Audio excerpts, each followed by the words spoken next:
नमस्कार दोस्तों, मैं आशीष ओझा। मैं इस ऑनलाइन प्लेटफॉर्म पर एक बार फिर आप सबका स्वागत करता हूं। पिछले पार्टों में हमने क्लास 12 की एक्सरसाइज 3 को कंप्लीट कर लिया था। आज उसी से आगे बढ़ाते हैं और एक्सरसाइज 4 पे चलते हैं। ये क्लास 12 की जो है एक्सरसाइज 4, जिसका नाम है सारणिक, और ये जो है मैट्रिक्स आव्यूह की तरह ही है। थोड़ा सा उसमें डिफरेंस है, अंतर है। वो अंतर क्या है, परिभाषा क्या है, उनके बारे में पढ़ते हैं।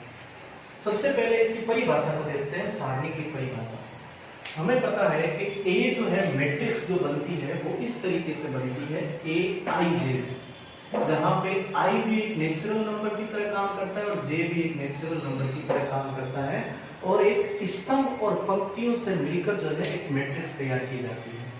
लेकिन सारणिक में यह चीज ध्यान में रखना कि पंक्तियों की संख्या और स्तंभों की संख्या दोनों समान रूप से लिखी जाती है। जैसे स्तंभों की संख्या 3 है तो पंक्तियों की संख्या भी 3 रहेगी।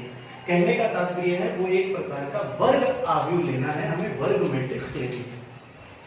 तब एक अद्वितीय संख्या जो कि हमें सारणिक के रूप में लिखना है, तो इस तरीके से हमें लिखना पड़ेगा। वो ए जो है सारणिक कहलाती है, और सारणिक का मान वो हम इस तरीके से लिखेंगे। ये हमारे सारणिक का मान है। अब सबसे बड़ी चीज ये है, हमें ये समझना है कि सारणिक और आव्यूह में दोनों में अंतर क्या है, समानता डिफरेंस क्या है, वो हमें देखना है। आव्यूह एवं सारणिक, सबसे पहला जो अंतर ये है, आव्यूह जो है वो पंक्तियों एवं स्तंभ और पंक्तियों की एक संरचना है जिसका कोई संख्यात्मक मान नहीं होता। आव्यूह स्तंभ एवं पंक्तियों की एक संरचना है जिसका कोई संख्यात्मक मान नहीं होता है। जबकि सारणिक का एक संख्यात्मक मान प्राप्त होता है। संख्यात्मक मान प्राप्त किया जा सकता है। ये पहला डिफरेंस है इसका। दूसरा जो बड़ा डिफरेंस है इसका वो ये है, आव्यूह जो है, आव्यूह किसी भी क्रम का बनाया जा सकता है। क्रम का बनाया जा सकता है, अपितु सारणिक जो है सदैव एक वर्ग रूप में काम करती है। वर्ग रूप में काम करती है। जैसे कि हमें पता है कि आव्यूह को हम 2x3 ऑर्डर्ड पेयर में भी बना सकते हैं, मतलब पंक्तियों की संख्या 2 और स्तंभों की संख्या 3 के रूप में बनाई जा सकती है। लेकिन सारणिक में हमें यह ध्यान में रखना है कि जितनी पंक्तियों की संख्या है उतनी ही स्तंभों की संख्या रहने वाली है। ये दूसरा बड़ा डिफरेंस है। नंबर 3 में आते हैं। नंबर 3 में हम ये देख सकते हैं कि सारणिक आव्यूह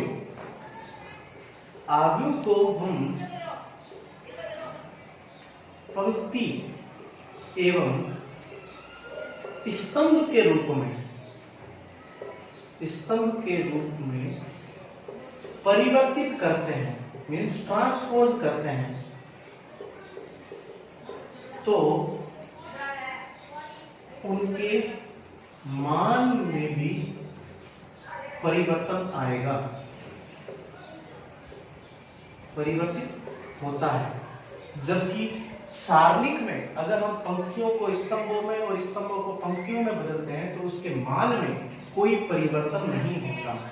जबकि सारणिक में ऐसा नहीं होता। ये जो है हमारे सारणिक के कुछ अहम डिफरेंस है, अंतर है, जो कि हमें पहचानने हैं सर्वाधिक।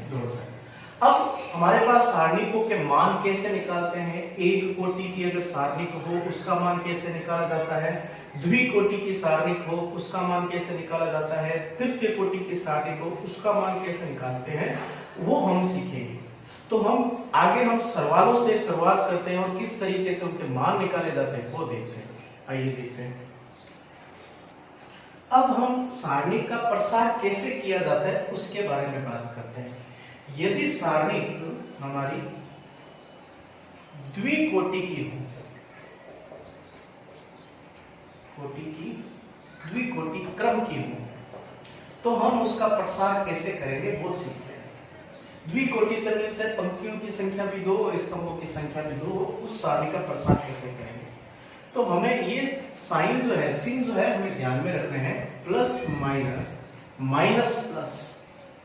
अब इन साइनों का, चिन्हों का प्रयोग कैसे करेंगे जब सवाल आएंगे तब हम सीख भी जाएंगे। हमें ये ध्यान में रखना है, पहली कोटि A11 का चिन्ह रहेगा हमारे पास पॉजिटिव प्लस, और A12 का ये रहेगा नेगेटिव माइनस, और A21 का नेगेटिव, और ये बन जाएगा पॉजिटिव A22 का। और इनका प्रसार हम द्विकोटि का प्रसार इस तरीके से करेंगे। अब चलते हैं, अब हम चलते हैं, यदि हमारे पास तृतीय कोटि की कोई सारणी हो उसका प्रसार कैसे करें, तो हमें इन चिन्हों के बारे में ध्यान रखना है। पहले के लिए प्लस माइनस प्लस, फिर आएगा माइनस प्लस माइनस, और फिर हमारे पास आएगा प्लस माइनस प्लस। ये इस तरीके से हमें प्रसार करना है तृतीय कोटि के लिए, जहां पर हमें पता है ये 3x3 क्रम की रहेगी, जहां पर प्रत्येक अवयव का जो चिन्ह जो है वो इस सारणिक के माध्यम से निकाला जाएगा। अब हम करते हैं इससे सवालों को, जुड़े सवालों को किस तरीके से हल करते हैं, आइए देखते हैं। अब हम चलते हैं इसी के फर्स्ट क्वेश्चन की तरफ, जो हमारे पास है। हमें k की वैल्यू फाइंड आउट करनी है, और हमारे पास सारणी ये दे रखी है जिसका सारणी का मान हमें दे रखा है, वो क्या है, 0। हमें सारणी का मान नहीं निकालना है, हमें k का मान निकालना है, और सारणी का मान हमें दे रखा है, गिवन है =0। तो किस तरीके से निकालेंगे? सबसे पहले जो सारणी दे रखी है वो हमारे पास है k 2 4 -3 = हम लिखेंगे 0। हमें सारणी का जो मान दे रखा है वो 0 दे रखा है, k की वैल्यू फाइंड आउट करनी है। तो सबसे पहले सारणी का मान निकालने के लिए इनकी क्रॉस मल्टीप्लाई की जाएगी। तो k की मल्टीप्लाई -3 के साथ करेंगे तो हमारे पास वैल्यू बनेगी -3k, और माइनस लगेगा फॉर्मूले से, और 4 की मल्टीप्लाई 2 के साथ करेंगे तो ये आएगा 8 = 0। इसको हल करते हैं तो -3k = 8, k = 8/-3 मींस k की वैल्यू है -8/3। ये हमारे पास k की वैल्यू है, राइट आउट। अब हम चलते हैं क्वेश्चन नंबर 2 की तरफ। ये कह रहा है यदि हमारे पास एक सारणी है =0, हमें x अनुपात y का मान जो है फाइंड आउट करना है। तो वही चीज है, सारणी का मान हमें इक्वल में 0 दे रखा है, इनकी क्रॉस मल्टीप्लाई करेंगे तो हमारे पास आएगा x 4x - 2y = 0। देन हमें बन जाएगा हमारे पास 2x = 2y, और हमारे पास बन जाएगा x, ये अनुपात में निकालना है तो ये बन जाएगा 2/4। तो x अनुपात y = ये बन जाएगा 1:2। हमें ये निकालना था, x और y का रेशियो अनुपात निकालना था, तो हमारे पास x और y का अनुपात आया है 1:2, राइट आउट। अब हम चलते हैं क्वेश्चन नंबर 3 की तरफ। क्वेश्चन नंबर 3 हमारा है, यदि हमें एक सारणी दे रखी है जिसका इक्वल में वैल्यू दे रखी है 4, एवं सेकंड सारणी जो दे रखी है उसकी वैल्यू दे रखी है हमें 7, तो हमें x और y की वैल्यू फाइंड आउट करनी है। x और y का मान जो है वो निकालना है।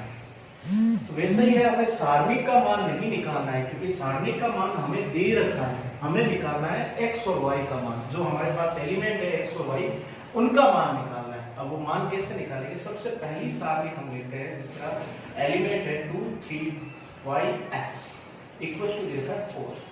इसको हल करते हैं तो क्रॉस मल्टीप्लाई की जाएगी, तो हमारे पास कंडीशन बनेगी 2x - 3y = 4। माइनस जो है फॉर्मूले से लगेगा। तो यहाँ पे हम हल करते हैं इसको, ये इक्वेशन नंबर बना लेते हैं 3। दूसरी सारणी हमारे पास है वो ये है x y 4 2 इक्वल टू देखिए 7, इनकी क्रॉस मल्टीप्लाई करते हैं हम, तो हमारे पास कंडीशन आएगी 2x minus 4y equal to 7। इसको समीकरण नंबर बना लेते हैं 2। समीकरण 1 व 2 को हम हल कर सकते हैं, तो हमारे पास वैल्यू आएगी समीकरण नंबर इक्वेशन नंबर 1 से 2 को घटाने पर, किसी भी प्रकार से हल कर सकते हो। तो हमारे पास समीकरण नंबर 1 है 2x minus 3y equal to 4, और दूसरी समीकरण है 2x minus 4y equal to 7। जब हम सब्सट्रैक्ट करेंगे तो हमारे जो साइन है वो एक्सचेंज हो जाएंगे, ये 2x कैंसिल आउट हो जाएगा, 4x minus 4y minus 3y, तो y इक्वल टू ये बन जाएगा 3 माइनस 3। अब हम यह y का मान जो है, y का मान इक्वेशन नंबर 1 या 2 में किसी में भी रख सकते हैं, इक्वेशन नंबर 1 में रखते हैं। तो 2x minus 3y equal to 4 है, और y की वैल्यू हमने अभी निकाली थी -3, तो ये बन जाएगी 3 माइनस 3 इक्वल टू 4। तो ये बन जाएगा हमारे पास 2x plus 9 equal to 4, 2x is equal to 4 minus 9, तो 2x इज इक्वल टू आ जाएगा -5, x इज इक्वल टू -5/2। ये हमारे x की वैल्यू रहेगी। देन हमारे पास x की वैल्यू निकली है -5/2 और y की वैल्यू -3। यही हमें क्वेश्चन में जो है फाइंड आउट करना है, राइट। अब हम चलते हैं नेक्स्ट क्वेश्चन नंबर 4 की तरफ, जो कि हमें दे रखा है सारणिक इक्वल टू 0 और हमें x की वैल्यू फाइंड आउट करनी है, हमें x का मान निकालना है। तो x का मान निकालने के लिए हमें सारणिक की जो है हल करना पड़ेगा। सारणिक दे रखी है हमें x minus 1, x minus 2, x minus 3 equal to 0। तो इसको हम हल करते हैं तो हमारे पास क्रॉस मल्टीप्लाई करनी पड़ेगी, तो हमारे पास आएगा x minus 1, x minus 3 minus x minus 2। ये हमारे पास कंडीशन बनेगी इक्वल टू 0।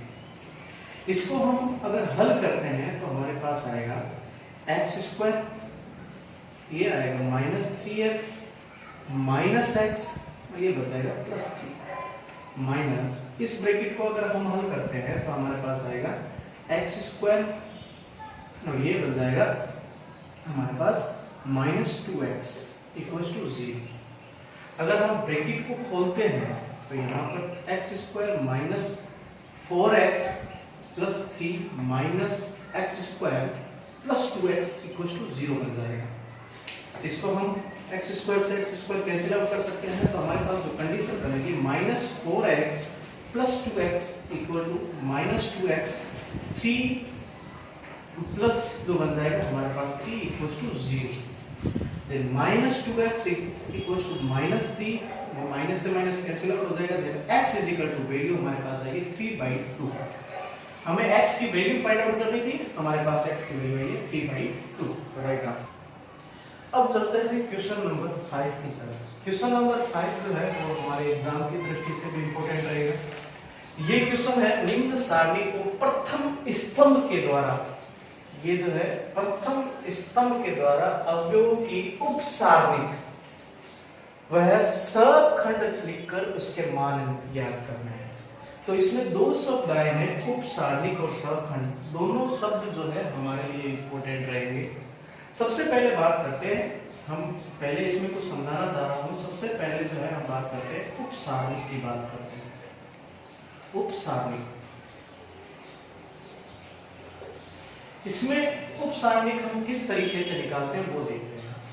हमें पता है कि हमारी जो सारणिक होती है वो एलिमेंट अवयवों से मिलकर बनी हुई होती है, जिसका पहला अवयव हमारे पास रहेगा A11, दूसरा रहेगा हमारे पास A12, A13 और A21, A22, A23, A31, A32, A33, इस तरीके से रहते हैं हमारे पास सारे एलिमेंट। अब इसके अगर हमें मान लो कि पहले स्तंभ के जो है हमें उप उपसारणिक निकालनी है। हम प्रत्येक अवयव की, जितने भी अवयव उपस्थित है तो सब की उपसारणिक निकाल सकते हैं। मान लो कि हमारे पास टोटल अवयव 9 है, हम 9 प्रकार की उपसारणिक निकाल सकते हैं और 9 प्रकार के सहखंडज भी निकाल सकते हैं। तो हमें पहले स्तंभ के बारे में बात कर रखी है, तो हम पहले स्तंभ को लेकर उपसारणिक निकालना सीखते हैं। मान लो मेरे को ये निकालनी है, A11 की उपसारणिक निकालनी है। A11 को लिया और फिर इसके स्तंभ को और इसकी पंक्ति को हम छुपा लेंगे, तो हमारे पास जो 4 एलिमेंट बचेंगे वो हमारी उपसारणिक का काम करेंगे। मींस जो 4 एलिमेंट बचे हैं वो हमारे पास बचे A22, A23, A32, A33, ये हमारी रहेगी A11 की उपसारणिक। मींस पहले स्तंभ के पहले अवयव की उपसारणिक रहेगी। अब इस उपसारणी के अगर हमें इसका मान निकालना है तो हम इसका मान क्रॉस मल्टीप्लाई करके निकाल सकते हैं, जैसा कि हमने पिछले सारणिकों में निकाला है। तो हम इसको हल कर सकते हैं, A22, A33 minus A32, A23, इस तरीके से इसको हल करके हम इसका संख्यात्मक मान निकाल सकते हैं जो कि उपसारणी का रहेगा। फिर हम चलेंगे, हमें सारणिक का मान निकालना है, ये हमारे उपसारणिक का मान हो गया। अब हमें सहखंडज का मान निकालना है, वो किस तरीके से निकालेंगे वो देखते हैं। हमें यहाँ पे सबसे पहले जो है, यहाँ पे जो अवयव है, किस प्रकार का अवयव है उसको देखेंगे। हमारे पास ये कोटि जो है वो A11 की है, तो ये 11 को हम ऐड करेंगे और जो हमारे उपसारणिक का जो मान आया है उसको लिखेंगे। और हमें पता है कि इसकी घातांक अगर सम है तो ये पॉजिटिव बन जाएगा, और इसकी पावर अगर विषम होती तो वो नेगेटिव में उत्तर आता। कब आता? जब घातांक सम हो, 1 + 1 2 बन जाएगा, जो कि सम घातांक के सम का माइनस का स्क्वायर करते हैं तो ये पॉजिटिव बन जाता है। और जो मान अगर सम हो तो वो पॉजिटिव में आएगा, अगर मान जो है विषम हो तो हमारा रिजल्ट नेगेटिव में आएगा। अब हम देखते हैं इसको सवाल में किस तरीके से हल करते हैं वो देखते हैं। तो हमारे पास पहला क्वेश्चन है, इसका एक क्वेश्चन कर लूंगा, दूसरा क्वेश्चन आपके लिए छोड़ूंगा मैं। पहला जो क्वेश्चन है उसमें हम अगर एलिमेंट मानेंगे, बन गया A11, A12, A13। हमें स्तंभ को हल करना है, ये ध्यान रखना, स्तंभ के एलिमेंट का।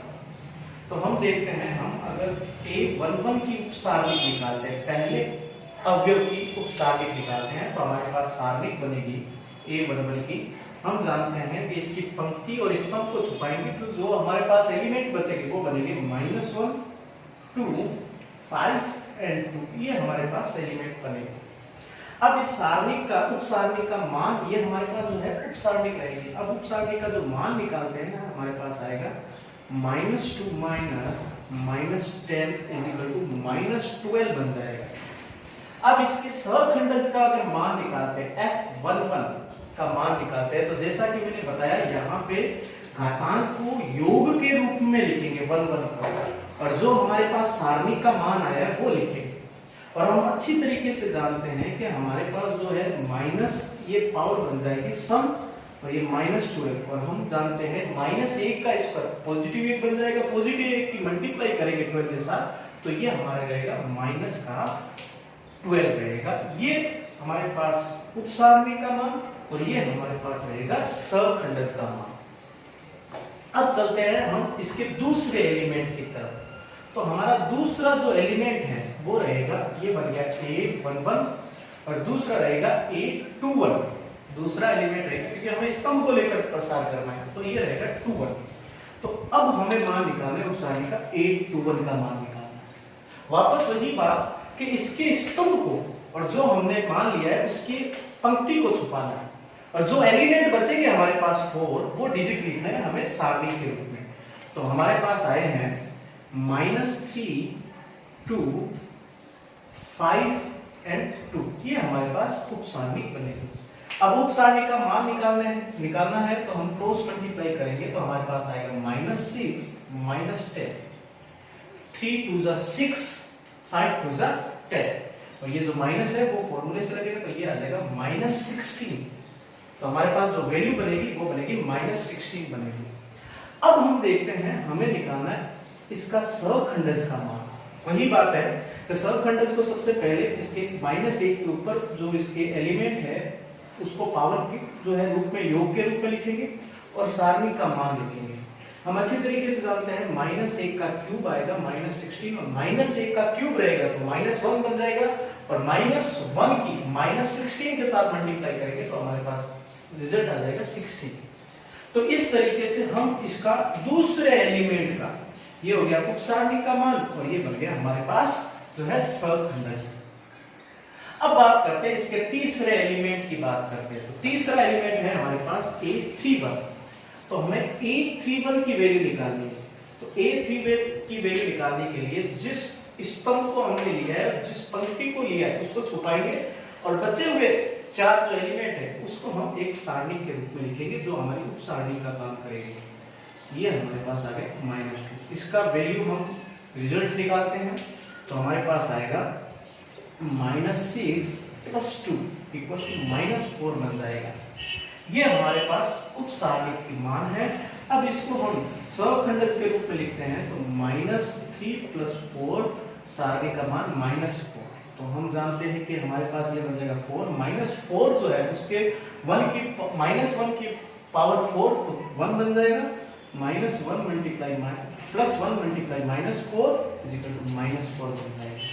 ये हमारे पास आ गए हैं A31 की वैल्यू और ये हमारे पास आगे A31 का सखंडस आ चुका है।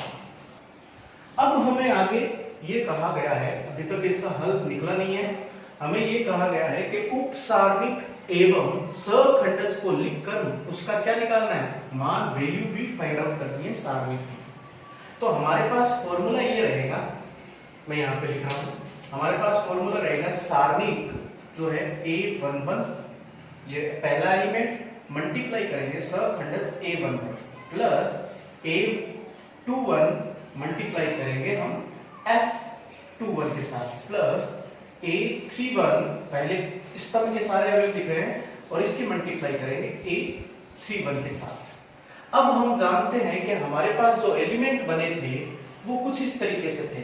अब जो हमारे एलिमेंट थे वो हमारे पास A11 का एलिमेंट था 1, जो हमने सारणिक जो अभी मिटाई थी उसका मान यह था 1, और F11 का मान हमने निकाला था -12 प्लस A21 का, याद कीजिए हमारे पास वैल्यू थी 4, F2 का मान निकाला था 16 प्लस A31 की जो वैल्यू है हमारे पास थी 3 और F31 की वैल्यू हमने निकाली -4। अब बात करते हैं आगे, इसका जो हल करते हैं तो हमारे पास आएगा -12, ये बन जाएगा 64, ये बन जाएगा -12, 64 और तो हमारे पास ये बन जाएगा सारणी की जो वैल्यू अभी लिखेंगे 64 -24, -12 ये बन जाएगा 24। इसको हल करते हैं 64 - 24 = 40। ये हमारे सखंडस और उप सारणी के सारणी का जो मान है वो प्राप्त किया है। इसी प्रकार हम इसी क्वेश्चन का हल निकालेंगे जो कि मैं आप लोगों के लिए छोड़ रहा हूं। राइट, अब हम चलते हैं क्वेश्चन नंबर 6 की तरफ। क्वेश्चन नंबर 6 हमें देने की सारणिक और सारणी का मान निकालना है, मींस सारणी का प्रसार करना है। और ये हमारे पास है 3x3 ऑर्डर पेयर में है और हमने 3x3 तो ऑर्डर पेयर के लिए हमने कुछ नियम सीखे थे। तो हमारे पास नियम ये थे प्लस माइनस प्लस, फिर minus plus minus plus minus plus, ये हमारे पास इसके रूल थे जो हमें चिन्हों का प्रयोग करना है, वो इस तरीके से हमें हल करना है। मैंने आपको हल करने से पहले इस चीज का ध्यान रखना है, जब भी किसी भी सारणी का प्रसार करो तो सबसे पहले ये ध्यान में रखना है कि हमें वो पंक्ति या स्तंभ को चुनना है जिसमें शून्य ज्यादा, हमारा जो कैलकुलेशन रहेगी वो आसान बन जाएगी। जिसमें शून्य अधिक हो वो पंक्ति या स्तंभ को लेना है। तो आप देखते हो हमारे पास 3 पंक्ति है, R1, R2, R3 और 3 ही स्तंभ है, C1, C2 और C3। लेकिन C3 में हम देखते हैं कि हमारे पास 0, 2 है। तो इसमें 0, 2 है तो हम C3 को लेकर प्रसार करेंगे तो हमारी कैलकुलेशन ज्यादा इजी रहेगी। कहने का तात्पर्य है C1 को लेकर प्रसार करने का, और प्रसार करने पर हमें इस मैट्रिक्स, इस सारणी का ये ध्यान रखना है चिन्ह कौन कौन से यूज होंगे स्तंभ को लेकर काम करेंगे। तो इन तीनों के बारे में C3 का जो है ये रहेगा, तो इसको हमें ध्यान में रखना है। सबसे पहले इस स्तंभ के तीसरे अवयव को लेते हैं। तो हमारे पास 1 को लेकर अगर मैं प्रसार करता हूँ, हल करता हूँ, तो हमारे पास आएगा पॉजिटिव रहेगा ये। तो इसकी पंक्ति और इसके स्तंभ को छुपाता हूँ तो मेरे पास 4 एलिमेंट रहेंगे, 5 0 -10 3 ये रहेगा। फिर पीछे वाले 0 के साथ -0 0 के साथ हम किसी भी मैट्रिक्स की मल्टीप्लाई करेंगे। एक बार हल करके बता देता हूँ। हमारे पास फिर इसको दूसरे एलिमेंट को छुपाते हैं तो हमारे पास 4 अवयव बचेंगे, 3 -11 -10 3। और फिर अगला 0 है लेकिन इसका भी पॉजिटिव रहेगा, तो इसको लेकर हल करेंगे तो हमारे पास जो 4 एलिमेंट रहेंगे 3 -11 5 0। अब इसको हल करते हैं तो हमारे पास कंडीशन बनेगी, इसका हल किया तो 15 माइनस ये बन जाएगा 0। अब इसको हल करने का कोई मतलब नहीं रहेगा क्योंकि हम इसकी जो भी मान निकलेगा उसको 0 के साथ मल्टीप्लाई करेंगे तो 0 बन जाएगा, और इसको भी हल करने के बाद 0 के साथ मल्टीप्लाई करेंगे तो 0 बन जाएगा। इसीलिए कहा था जिसमें शून्य सबसे अधिक हो उसको हल करेंगे तो हमारी जो कैलकुलेशन रहेगी वो आसान रहेगी। ये हमारे पास कंडीशन बनेगी। तो इसको हल करते हैं तो हमारे पास आएगा 15 मल्टीप्लाई 1, देन हमारे पास 15 जो है इस सारणी का मान प्राप्त हो जाएगा। राइट। अब हम चलते हैं क्वेश्चन नंबर 7 की तरफ, जो कि हमारी एक्सरसाइज 4.1 का लास्ट क्वेश्चन रहेगा।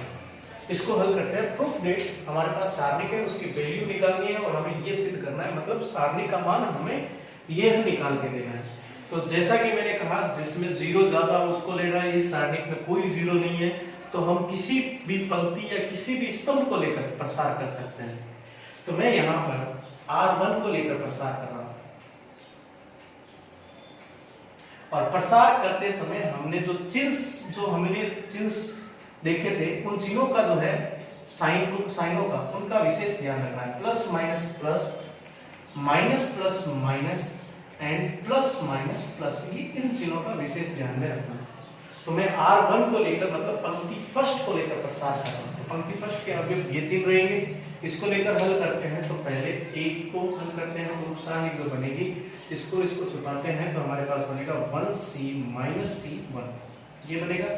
फिर माइनस फॉर्मूले से फिर दूसरे अवयव को इस पंक्ति और इस स्तंभ को छुपाते हैं तो हमारे पास जो एलिमेंट आएंगे वो ये आएंगे,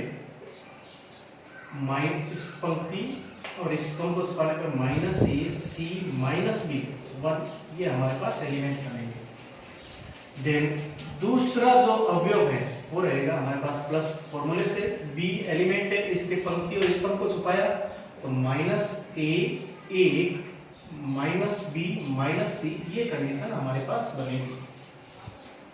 इसको हल करते हैं तो 1 इसको हल किया तो -1 इसकी मल्टीप्लाई की माइनस माइनस प्लस सी स्क्वायर, माइनस फॉर्मूले से लगा था सी स्क्वायर ये बन जाएगा। -a इसको हल करते हैं तो -a ये बन जाएगा प्लस का bc। फिर हल करते हैं प्लस b प्लस ac ये बन जाएगा प्लस b बन जाएगा हमारे पास जो कंडीशन बनेगी। आगे इसको हल करते हैं तो हमारे पास बनेगा 1 प्लस सी स्क्वायर, इसकी मल्टीप्लाई की तो plus a square minus abc बन जाएगा। इसकी मल्टीप्लाई की तो plus minus minus minus abc plus इसकी मल्टीप्लाई की तो ये भी बन जाएगा abc और ये बन जाएगा प्लस b स्क्वायर। तो जैसा कि हम जानते हैं तो हमारे पास जो कंडीशन बनेगी वो ये माइनस abc प्लस abc जो है कैंसिल आउट हो जाएगा। अब जो हमारे पास लास्ट आंसर बचा है 1 plus a square plus b square plus c square, ये हमारे पास सारणी का मान प्राप्त हुआ है। और हम देखते हैं कि हमें जो सिद्ध करना था, प्रूफ करना था, वो यही करना था। देन हम लिख सकते हैं LHS इक्वल्स टू RHS। ये हमारी एक्सरसाइज 4.1 जो है कंप्लीटली खत्म हो चुकी है। इसके प्रत्येक क्वेश्चन को हमने हल किया। अब इससे आगे वाला जो चैप्टर है 4.2 वो हम नेक्स्ट पार्ट में करेंगे। इससे जुड़े किसी भी सवाल पे कोई भी डाउट हो आप कमेंट के माध्यम से पूछ सकते हो। धन्यवाद।